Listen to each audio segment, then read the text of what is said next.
This is Democracy Now!, democracynow.org, The War and Peace Report. I'm Amy Goodman.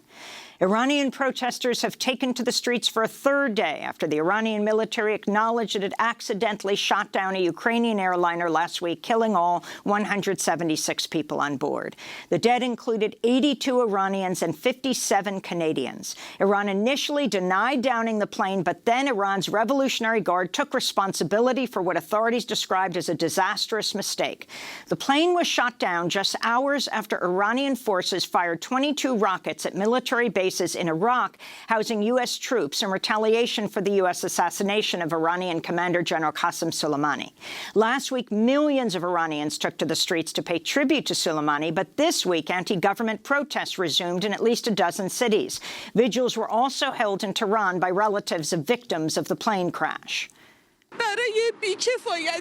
We gathered here because of some Iranian leaders' inefficiency, because of some people's inadequacy. Our children were killed in the sky. That's why we gathered together here. Where do we go? There are reports Iranian forces have fired live ammunition and tear gas to disperse the protesters. Last night, President Trump used Twitter to warn Iranian leaders. He wrote, quote, "To the leaders of Iran, do not kill your protesters." This comes as new questions are being raised about President Trump's claim that Soleimani posed an imminent threat. Last week, Trump claimed he was planning to attack 4 U.S. embassies at the time of his assassination. But Defense Secretary Mark Esper said Sunday he had not seen evidence supporting Trump's claim. In another development, NBC News is reporting Trump first authorized Soleimani's assassination 7 months ago. Meanwhile, the Washington Post has revealed U.S. forces unsuccessfully attempted to assassinate a top Iranian commander in Yemen on the same day Soleimani was killed in a drone strike in Baghdad, suggesting Soleimani's death was part of a larger U.S. campaign to target Iranian commanders. We go now to Boston, where we're joined by Ali Kadivar. He is an assistant professor of sociology and international studies at Boston College. He grew up in Iran during the Iran-Iraq War. He completed his undergraduate and first graduate degree at the University of Tehran, where he was active in the student movement. Professor Kadivar, we had you on last week. Now you have the Iranian government admitting they accidentally shot down the Ukrainian flight that was headed to Kiev, which has killed close to 200 people. And you have from the millions in the streets honoring Qassem Soleimani to, once again, anti-government protesters in the streets. Describe all of these developments. I think shooting the airplane by mistake was a game changer in Iran's domestic politics, at least. The statement by the leadership of military said this was a human error. But this has been seen as beyond human error. This is a symptom of system failure, a system that has preferred loyalty over expertise. For 40 years, the officials of Islamic Republic have said that they prefer people that are loyal to the regime to recruit to the regime than people that have expertise and competence. That is, I think, one important issue that has been highlighted in this incident. Second is the issue of accountability. Iranian armed forces are under the direct command of Iran's leader, Ali Khamenei, and not only he assigns the commanders of the military and the Revolutionary Guards, but he is also very much involved in the management of both military forces in Iran. Now, protesters have kept him accountable. There is no other institutions in Iran that supervise military forces. Mr. Khamenei had 3 tweets, I think, after this incident. He expressed condolences, but you express condolences for something that you have not been responsible for. He has been responsible for this incident, but he has not apologized. No Iranian officials have resigned over this issue. And we hear among the chants from protesters that they ask for resignation of Mr. Khamenei, Iran's leader. You mentioned the millions that participated in Soleimani. I mean, those were Iranian people, but that was an event that was coordinated by the government. The security of the protesters were guaranteed in that event. Protesters that came to the street in last 2 days and today This has been a very risky matter because they have been protesting Iranian government, the Islamic Republic. In protests in December, the government killed hundreds of people, perhaps even more than 1,000. We still don't know about that. Iran is a pluralistic society. There are different opinions. Iranians disagree about different matters. But what we need is a space that is safe for all Iranians to be able to express their opinions. Islamic Republic does not allow that. So far, they haven't allowed protesters to grieve and to express their opposition and objection to this latest incident. So if you can comment on this switch from the millions out across the political spectrum after there were massive anti-government protests, and then they come out against the United States, against the death of the assassination of Qassem Soleimani. And now in the streets, today, are you getting word that Iranian forces have opened fire with live ammunition on the protesters? And if you can also comment, are some shouting death to the dictator? Yes, as I mentioned, there are various opinions in Iran. Iranian regime has some supporters, but I don't think the majority of the Iranian population support Iranian regime. The easiest sign to see this is that in last 40 years, the Islamic Republic has not held one fair and free election that allows the Iranian opposition to have their own candidates. Iranians who mourn Soleimani were Iranians. Those were actual Iranians. There are anti-American sentiments.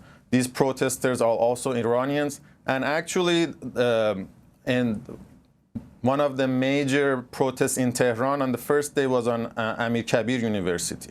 The students of Amir Kabir University, part of the students, released a statement that condemned oppression and autocracy in the country. You mentioned death to dictator. Yes, they are targeting Mr. Khamenei, Iran's leader, as a dictator. He has the biggest share of power in the Islamic Republic. He's not accountable to any other institutions.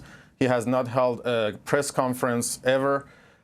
He's not accountable to Iranians, to the press, or to any institutions within Islamic Republic. So they count him accountable. But in the same statement, they also opposed Americans' presence in the region.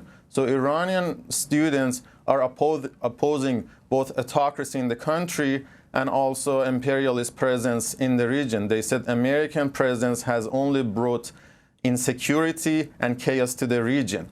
But the students in this statement have emphasized that the government cannot hide behind imperialist propaganda to suppress Iranian people and to not allow Iranians to express their opinion. What have they called for? Yes. Keep going. They have called for a return to popular politics. They want the government to let people to have their voice, and they have called for a return to social democracy and to political freedom. Iran's Revolutionary Guard senior commander Amir Ali Kadivar said the plane was shot down by an Iranian soldier who believed the plane was an incoming cruise missile. Again, this was after Iran had shot missiles at 2 Iraqi bases, warning Iraq in advance. No U.S. or Iraqi troops were killed.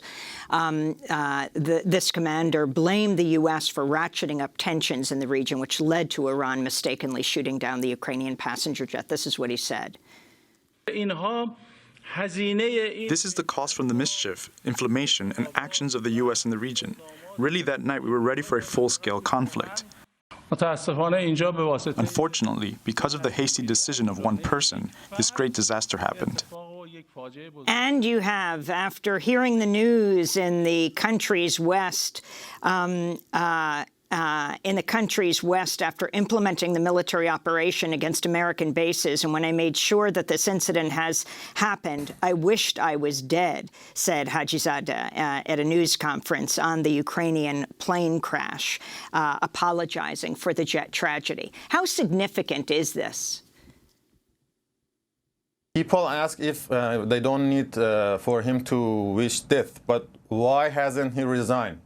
catastrophes like this have happened in Iran over and over. We do not know one official that has resigned in the wake of any of these incidents. If they really think, if they are really apologizing, why don't we see any resignation? Also, Iranians have spoken about the fact that the Revolutionary Guards made sure not to kill one American, but just for some reason they made a mistake in which they killed 176 civilians. There were also about 40 people that died in the stampede in Soleimani's funeral. So people highlight this kind of incompetence and ask what is the value of Iranian life for Iranian officials. Iran, for long, the Islamic Republic, has claimed legitimacy to be an anti-imperialist force. Why is an anti-imperialist force not caring about Iranian lives? They care so much. They're so careful not to kill one American in their attack to the American bases in Iraq. But why do we see such a mistake to happen? And Professor Kadivar, just the detention of the British ambassador to Iran, Rob Macaire, apparently he was there at a vigil for the plane crash victims, which became a protest, and then Iran accused him of leading the protest. He was soon released after Britain got involved and put pressure on Iran. Yes, the ambassador said he was there for a vigil. Iranian officials, again, use this as evidence that foreigners perhaps are behind protests. But this is also an old propaganda. Any kind of opposition to the policies of the Iranian government has been accused by the government as a plot by the foreigners. This is nothing new. This is just an insult on the agency of Iranians. If this was an agitation or plot by the ambassador, does this mean that Iranians have no agency? They cannot protest the wrongdoings of their government? The significance of President Trump tweeting in Farsi his support for the Iranian protesters? I don't think this helped at all. Hardliners have, again, accused America to be behind any sort of opposition to the United States. This only emboldens the position by Iranian hardliners. I personally do not see any sincerity in President Trump's tweets. He has banned Iranians from entering the United States. He has put sanctions that have hurt ordinary people, and he has threatened to destroy cultural sites in Iran. I do not think that President Trump really cares for Iranian people. He has made also alliance.